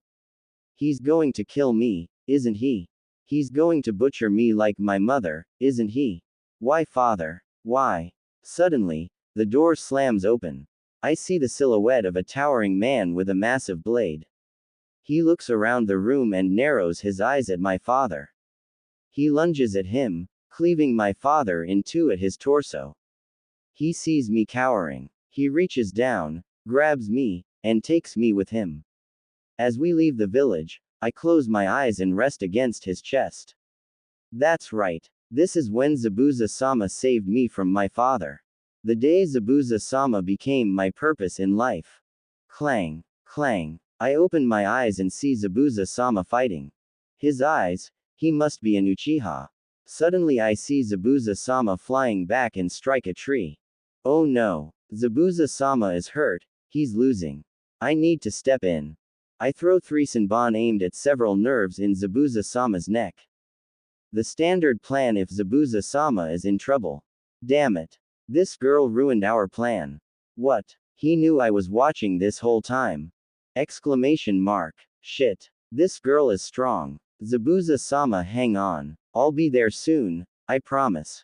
This damned girl. She's smiling at me. I'm too weak. Zabuza-sama. My eyes widen. Zabuza-sama is losing too much blood. He can't even lift his blade. No. Zabuza-sama, turn around. The water dragon jutsu didn't land. I see it again. Blood splatters along the ground. The blood of a loved one. Zabuza-sama. Please, don't leave me alone in this world. Tears. My eyes are filled with them once again. Suddenly, the world starts to fade. The last thing I remember is seeing Zabuza-sama's body face down on the ground. If I die, at least let me see Zabuza-sama's face once more. Dream finished. Returning to third person. Zabuza-sama. Haku shouts as she regains consciousness. She looks around and doesn't recognize where she is. She sees one of the girls in the group assigned to protect the old man beside her bed. An enemy. She reaches for her Senbon, preparing to defend herself. Suddenly, a bandaged hand grabs her wrist. She looks up and sees the woman Zabuza was fighting restraining her. She narrows her eyes and grits her teeth. Calm down. We aren't here to hurt you. Haku still doesn't relax. Where am I? And where is Zabuza-sama? She demands. She then notices that both women look away from her sadly. She recognizes their reactions. Her heart breaks. No. Zabuza-sama. Haku cries. I'm sorry. I didn't want this, sweetie, but, Haku cuts Kurenai off. Shut up. You don't understand anything. Zabuza-sama didn't want to do this kind of work but we needed to raise money for the rebellion. And you people killed him. He just wanted to save his village and you people took him from me. Haku can't hold her emotions. She breaks down crying, sobbing, mourning the loss of her mentor and father figure. Kurenai looks at Hinata and nods. The two leave the room, giving Haku her space. Ga hhhh. Gato screams as Naruto breaks his right leg. Naruto crippled Gato so he couldn't escape. He decided that the best thing to do would be to give him to the villagers and let them decide his fate. He turns as he sees his beautiful girlfriends approaching. He smiles. Did you two clean up this pig's henchman? He asks, pointing at the groaning form of Gato. They nod. Naruto leans in and kisses them both. Good. I gathered all of his assets. I used Mikoto Amatsukami to force him to sign his company over. I'll have Tsunami-san take control of it. With the company and the bridge, Wave should be back on its feet in no time. The girls smile at Naruto but notice something. Satsuki speaks up and asks, wait, Naruto-kun. What about the money? He smiles and points to a seal on his wrist. The girls giggle at their boyfriend's sneakiness. Naruto then knocks Gato unconscious and seals him into a scroll. The trio head to the basement. What they find down there makes it hard for them to resist killing the bastard. Women locked in cages are chained against the wall, all hope absent in their eyes. Gritting his teeth, Naruto quickly frees them, wrapping them with cloths and leading them outside the building. Naruto then heads to the village central and unseals Gato from the scroll. He binds his hands and feet and ties him to a post, leaving his fate to the villagers who find him. After returning to Tazuna's house, Team 7 informs them of Gato's demise and the destruction of his thugs. Tazuna and Tsunami celebrate at the news and Inari is in disbelief. As the family celebrates, Kurenai approaches Naruto. Naruto-kun. Naruto is surprised at the affectionate suffix Kurenai uses and decides to play along. Yes, Kurenai-chan. What's wrong? Kurenai blushes and gasps at Naruto's choice of words. Naruto chuckles at Kurenai's reaction. I hope I wasn't gone too long. You didn't miss me too much, did you? Kurenai blushes even harder. Be baka. Don't tease a Junin sensei like that. She crosses her arms and turns away, pouting. But on the inside, Kurenai's heart is pounding. Gosh, why am I reacting like this to him? I have a boyfriend. Even though. I'm sorry Kurenai-san. You're just too cute. I couldn't resist teasing you. Kurenai resists the urge to faint. As long as you understand, Naruto-kun. She says, clearing her throat. I just wanted to let you know that the girl woke up. Haku. Right. She's really torn up by Zabuza's death. I thought I should let you know. Naruto smiles at Kurenai. He decides to push it. As she turns to walk away, Naruto catches her off guard by kissing her on the cheek. She freezes at the gesture. Thanks Kurenai-chan. I don't know what I'd do without you. Naruto walks upstairs, leaving behind a speechless Kurenai and two giggling girlfriends. Baka. Naruto stops outside the room he laid Haku in. He almost opens the door before he hears sniffling and whimpering. He didn't realize how much Zabuza meant to the girl. He opens the door and walks in, knowing that if he knocked he wouldn't get a response anyways. On the bed he sees Haku with her head buried in her knees. She looks up and Naruto sees her eyes are puffy and red from crying. Naruto looks at the girl solemnly as she glares at him. Murderer. She spits out with venom in her voice. Naruto begins, I'm sorry. He dodges a pillow flying at his head. You murdered him. How dare you tell me you're sorry? You don't understand anything. She lunges at Naruto, Senbon in hand. Naruto catches her wrists and pulls her into a hug. Haku struggles to try to get out his grip, to no avail. Let me go, murderer. I swear I'll kill you and then I'll kill myself. She shouts. Haku, calm down. I'm sorry. I swear I mean it. Just listen to me. Naruto feels Haku begin to relax in his grasp. He hugs her tighter. Before Zabuza died, he asked me to protect you. Haku gasps. She is shocked that Zabuza would request such a thing. I swore to him I would. Haku, live your own life. You are your own person. Live for yourself. Live for me. Do what you want. Live how you want. Don't give up hope. For me, for Zabuza. For a moment, Haku is silent. Suddenly, she asks, why did you kill him? Naruto doesn't know how to answer. He doesn't know why he killed Zabuza. He could have easily overpowered and restrained him but he didn't. Because I'm a murderer. I can't tell you honestly why I killed him. In all honesty, I could have restrained him. But I didn't. I killed him. I deserve your hatred. Haku grits her teeth and tries to attack Naruto again. Naruto on the other hand pushes her down and restrains her, pinning her to the bed. Listen to me. Calm down and listen. Haku pants, tears in her eyes. You bastard. I swear I'll kill you. She says through heavy breaths. Naruto looks into her eyes, seeing her pain. Haku stops resisting and he raises a hand to her face, stroking her cheek. I can't apologize enough about taking away someone precious to you. But I can promise you that as long as I live, no one will harm you, he says. Haku narrows her eyes at Naruto. I won't fall for your lies, you monster. Naruto cracks a small smile. I wouldn't lie to you. Not to a face as beautiful as yours. Haku grits her teeth. That doesn't forgive the fact that you murdered my master, someone you could have spared. You monster. Naruto frowns. What about all the people Zabuza killed? The men he took from families. They all felt the same way you did, if not worse. And other than mentorship, he gave you a life on the run. A mercenary lifestyle. Haku-chan, you never truly lived your life. You don't know the feeling of family and friends, experiencing the world with your own eyes. You only saw what he showed you. Haku-chan, let me give you a chance to do what you truly want in your life.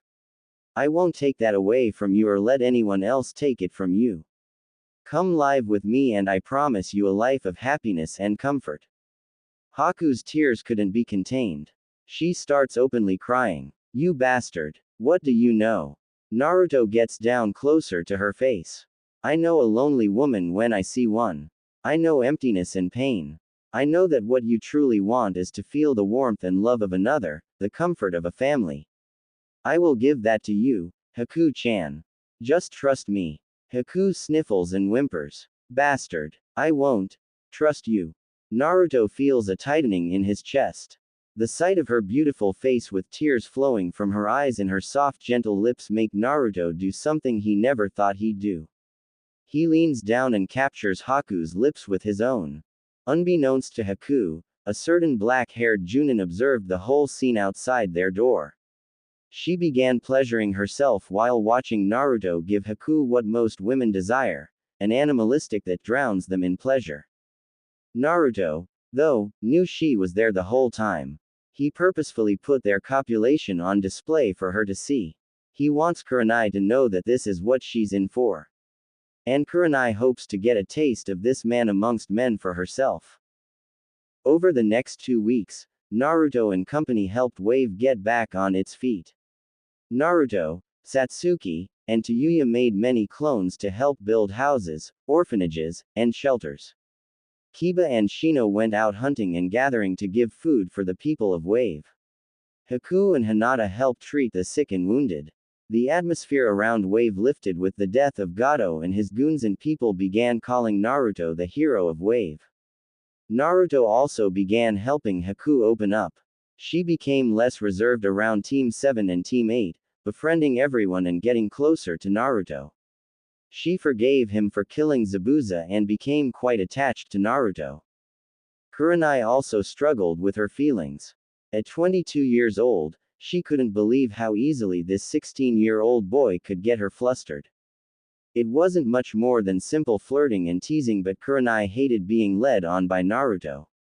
Although she admittedly finds him unbelievably attractive. And if that pounding he gave Haku was anything to go by, then she would undoubtedly find herself addicted to the Uchihas. Haku took over a week to recover from she couldn't get out of bed the next morning, and afterwards, her limp was so bad she had to cling on the edges of furniture to hold herself up. It was an established fact that Naruto is a kami in bed.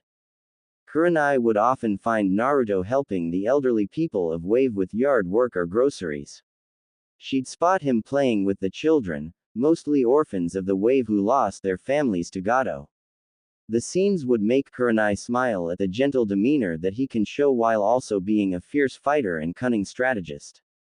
Kurenai's favorite scenes, however, were those where she would find Naruto working up a sweat, building houses or plowing a field.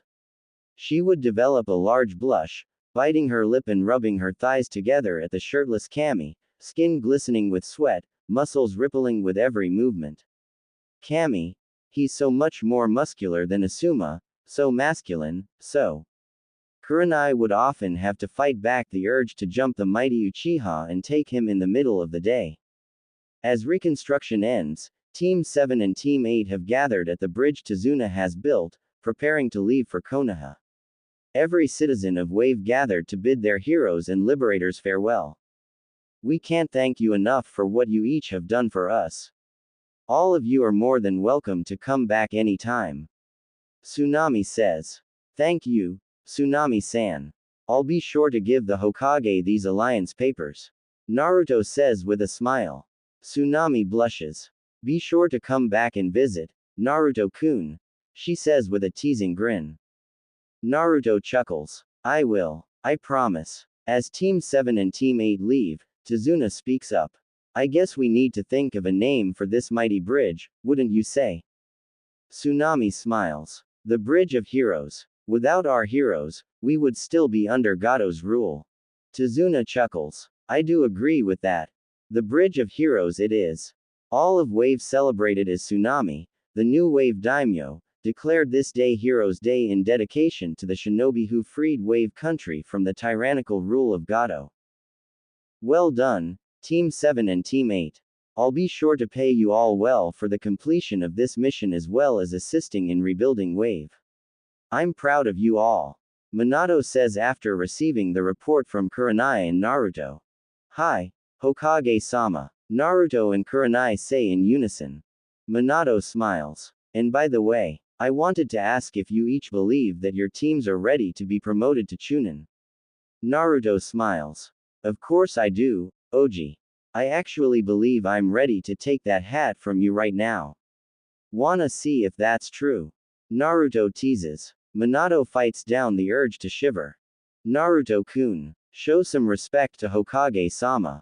Kurenai scolds Naruto-kun. Minato laughs. Don't worry about that, Kurenai. He always jokes with me like this. Trust me, I'd rather not find out. Naruto laughs as Kurenai looks at Minato in surprise. Hokage-sama doesn't actually want to fight Naruto-kun. Does that mean he actually isn't confident that he can beat Naruto-kun? I remember him saying that, but I just thought he was exaggerating. Just how strong are you, Naruto-kun? Kurenai thinks to herself. Well, Junin Kurenai, do you think your team is ready? Kurenai looks at Team 8. She notices that instead of their normal, confident selves, they actually look worried. She smiles gently. Turning to Minato, Kurenai answers, No, Hokage-sama. I think my team needs more time to grow. Like I explained in my report, if not for Team 7 intervening, we would have died. I'd like my team to enter the Chunin exams when they're ready. I don't want to send them in unprepared. Minato smiles and nods. Well said, Kurenai. There's no shame in admitting that you are not ready. Many shinobi die from being overconfident. Take all the time you need. Team 8, dismissed. Kurenai and Team 8 bow and exit the room. Naruto watches as Kurenai leaves. Turning, he sees Minato take out some papers. He hands them to Naruto, who hands a sheet to Tayuya and Satsuki. They each fill out the form and hand it back to Minato. As Minato calls his secretary in and gives her the papers, he turns to Team 7. I don't think I need to tell you all this, but I will anyways. Be careful, especially you, Tayuya. I'll say this in front of everyone. You're my daughter. If anything happens to you, your mother and I will be devastated. Watch each other's back during this exam. And good luck. May the will of fire guide you all. A few weeks went by and Team 7 completed a few more missions. Haku moved into the Uchiha compound, much to the excitement of Mikoto. She was given a Chunin rank by Minato and started working in the Konoha hospital under the direct tutelage of Tsunade, who was impressed by her already impressive talent in medical ninjutsu coupled with her water affinity and precise chakra control. Team 7 grew closer as well. Satsuki and Tayuya accepted Haku as one of Naruto's women.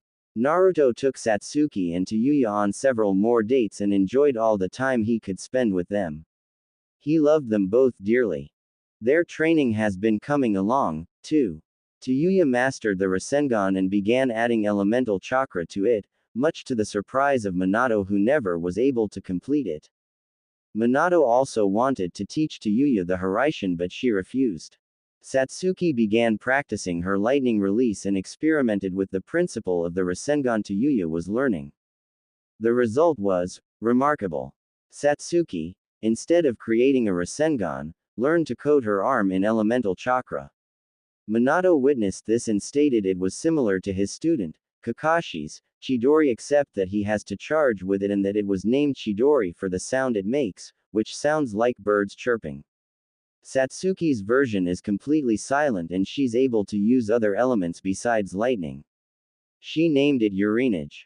After another intense training session, Naruto decided to take his teammates to grab some lunch. After their meal, the trio leave and are strolling down the street. "You brat, watch where you're going," they hear someone shout from down an alley they passed and thought someone was in trouble. Running to the scene, they find Sakura and Ino standing off against a pair who seemed to be from Suna. There was a guy wearing a strange cat outfit with makeup on and a large object strapped to his back. He was holding up the Sandame's grandson, Konohamaru, whom Naruto was acquainted with. Behind him was a girl who was very beautiful to Naruto. She had sandy blonde hair tied up in 4 pigtails, she wore a violet battle kimono and had a large fan strapped to her back. Naruto noticed her serious expression, which accented her beautiful features. "Let him down. It was an accident," Sakura shouted at the guy in the cat suit. "Shut up, bitch. I'm gonna teach him that he needs to watch where he's going," he responds. Naruto narrows his eyes. He hates when women are disrespected, especially a friend or loved one. "Drop the brat, Kankuro. You're making a fool of yourself," the blonde-haired girl with pigtails says. "You shut up too, Tamari. This is my business." Sick of watching, Naruto acts. Quicker than the 4 could see, Naruto is behind Kankuro, the blade of his kama held to his jugular. Tamari and Kankuro are stunned while Ino and Sakura are elated. "Naruto-kun," they say in unison. Naruto smiles at the two. "Hey girls. You both are looking beautiful today." His 2 favorite fangirls squeal in delight. Naruto turns his attention to Tamari. "You're looking beautiful as well." Tamari was it. "It's a fine pleasure to meet you." Tamari is shocked at Naruto's forwardness. She blushes slightly but decides to play it cool. Placing a hand on her hip and striking a sultry pose, she responds. "Well, you're a handsome one. It's a pleasure to meet you, too. What's your name?" she asks. "Uchiha Naruto. I'm guessing you 3 are here for the Chunin exams. Hopefully we'll get to know each other in the meantime," he says with a wink. Tayuya and Satsuki smirk while shaking their heads. "Can't resist a hot chick, can you, sweet cheeks? Gotta have 'em all, huh?" Tayuya jests. Naruto laughs. "Of course he does, Tayuya-chan. He's already got us in Haku-chan and he's looking for more." Satsuki smirks. Ino noticed Naruto's words. "What do you mean by the 3 of them, Naruto-kun? There's only 2. Naruto turns his attention to a tree in the distance. "I'm talking about the chick who looks like she wants to kill Tayuya-chan. I feel the killing intent she's directing at her. Wonder why she doesn't wanna come down here and play." The girl takes notice and appears near them in a sand shunshin. Naruto takes in her appearance. She has blood-red hair in a ponytail that hangs down the front of her left shoulder, a red long-sleeve battle dress that exposes her left leg, black Anbu-style pants underneath, black sandals, and a large gourd on her back. She also has turquoise eyes and a tattoo of the kanji for love on her forehead. Holy shit, she's hot. Naruto thinks. Tayuya smirks. "You're staring, babe," she says. Naruto snaps out of it and turns to her, rubbing the back of his head and laughing awkwardly. "Sorry, Tayuya-chan. You know how it is." Tayuya rolls her eyes. Kankuro, though, looks scared to death. Gee Gaia. I'm sorry. Shut up before I kill you, Kankuro. You're an embarrassment. She says in a voice that could freeze a river. She turns to Naruto. I apologize for my brother's behavior. Naruto sighs and secures his kama to his back. Smiling, he says, no worries. I'm Uchiha Naruto, that's Tayuya and that's Satsuki. He says, pointing to each respectively. The girls nods. Gaia no Sabaku. These are my siblings, Kankuro and Tamari. Naruto nods. Walking up to her, he takes her hand and kisses her knuckles. Gaia's eyes widen and her siblings look on in fear that Naruto might get killed. It's a pleasure to meet such a beautiful desert rose. I look forward to meeting you and your sister during the exams. Take care of yourselves. He gives his most charming smile and walks away, leaving the Sand siblings to look on in wonder. Tamari nudges Kankuro with her elbow. Hey, she whispers, Gaia didn't attack him. He actually approached her without dying. And he even kissed her hand. Kankuro whispers back, I know, what the hell, why is he so good at picking up girls? Tamari hits Kankuro over the head with her fan and stomps away. Dumbass. That isn't what I meant. She growls as she leaves. The siblings failed to notice that Gaia hadn't moved from her spot.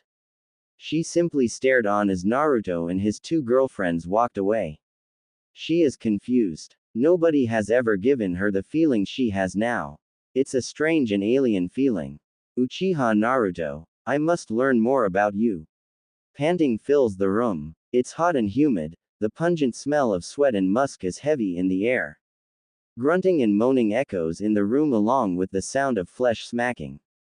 Tayuya is currently bent over on Naruto's bed as Naruto pounds her from behind. Satsuki is laying on her back, panting as Naruto continues to slam his massive member inside of Tayuya's vagina. Satsuki speaks up. So, you like those two sand girls, huh Naru-kun? She smirks at her Adonis.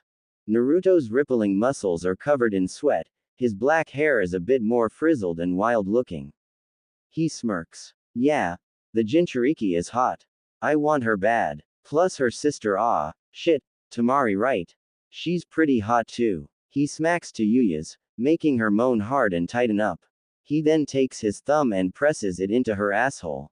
Baby. God. I love this. Tayuya shouts. Satsuki chuckles. So what? You gonna go for them? Add them to your little harem too. She twirls some of her hair and crosses her legs. Naruto pants out as he thrusts even harder inside his red-headed lover. Yeah, I want them both. You two won't mind, right? I won't do it if you two don't approve. You two come first. Satsuki giggles again. She leans up and wraps her arms around her lover and pulls him into a deep, passionate kiss. Of course I don't, Koi. Just make sure you don't forget us. Otherwise, we'll kill you. Naruto grins and captures her mouth in another hot kiss. You know I won't, babe. Naruto continues thrusting inside Tayuya until he feels his climax coming on. He then pins her done prone to the mattress, grabs a fistful of her beautiful red hair and thrusts deeply inside her, pressing his tip directly against her womb. Ah, fuck. He comes deep inside of her, his semen flooding her womb. Tayuya screams out and digs her nails into the bedsheets. Her orgasm sends electricity through her body, she squirts and soaks the already damp sheets from earlier again. After Naruto finishes his climax he pulls out and rolls to his side, panting. Tayuya lays on his bed limp, fainted from the pleasure. Naruto and Satsuki look at each other. Wanna go again? Naruto asks. Satsuki doesn't answer. She just jumps on Naruto's lap and straddles him. The sound of flesh smacking fills the room once